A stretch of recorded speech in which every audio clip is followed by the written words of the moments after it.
Nice day outside Times Square and a nice day here in the studio with Chris Hemsworth. He's starring in the latest installment in the blockbuster Mad Max franchise called Furiosa. Chris, welcome to the show.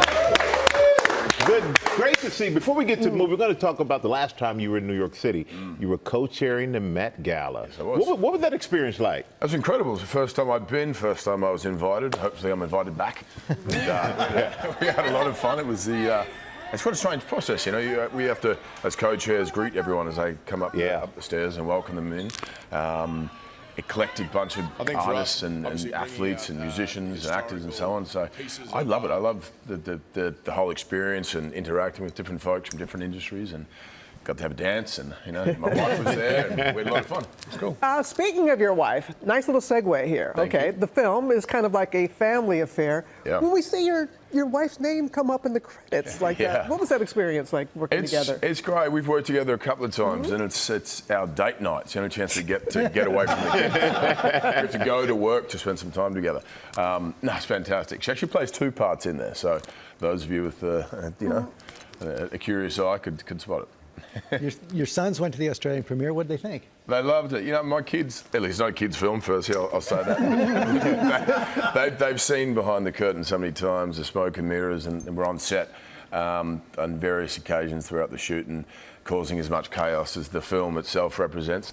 But they loved it. You know, they're like, Dad, we want to wear a tuxedo. You know, we want to stretch limo, and they invited all their friends. So I had to cancel a few of my mates that were coming in order to get all their friends a seat. So they got the stretch limo. They got the stretch limo, a big Hummer style thing. Let's take a look at a clip.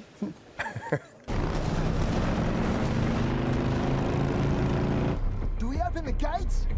No, something's off. We're gonna have to slow down! Go faster! They won't open the gate! They're not buying it! Make it real!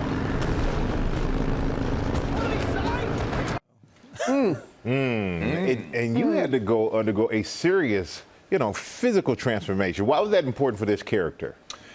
Look, the individual, when the first time I read the script, he was this large, flamboyant, bombastic, insane, wild creature. And he's obviously the villain, but it was very important for us to sprinkle in some humanity throughout the film. But the physical representation had to be that of the wastelands, you know. So we had a person who is a product of that space, and he had some mangled teeth. There was a crazy, he had a hairdo, a beard, a prosthetic nose, the costumes.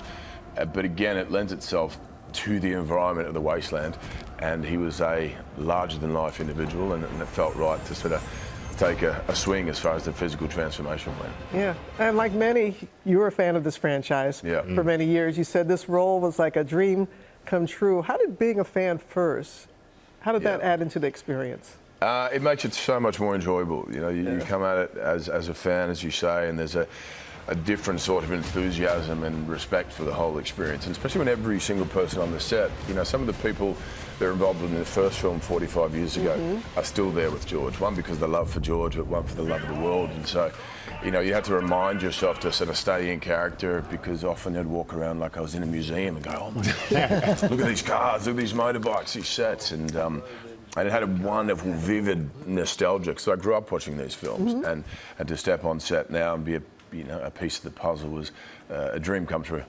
You've circled the globe since you were here for the Met Gala. What's next?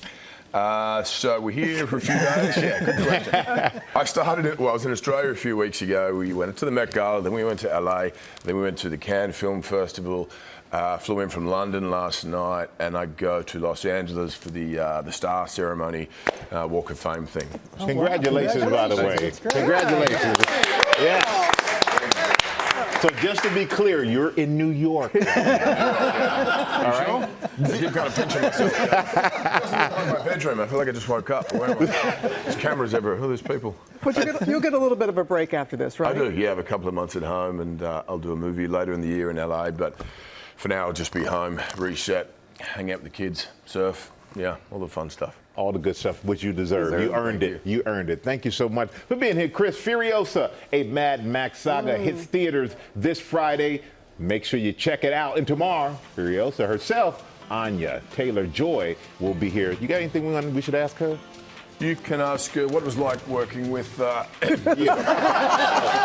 will make sure that happens.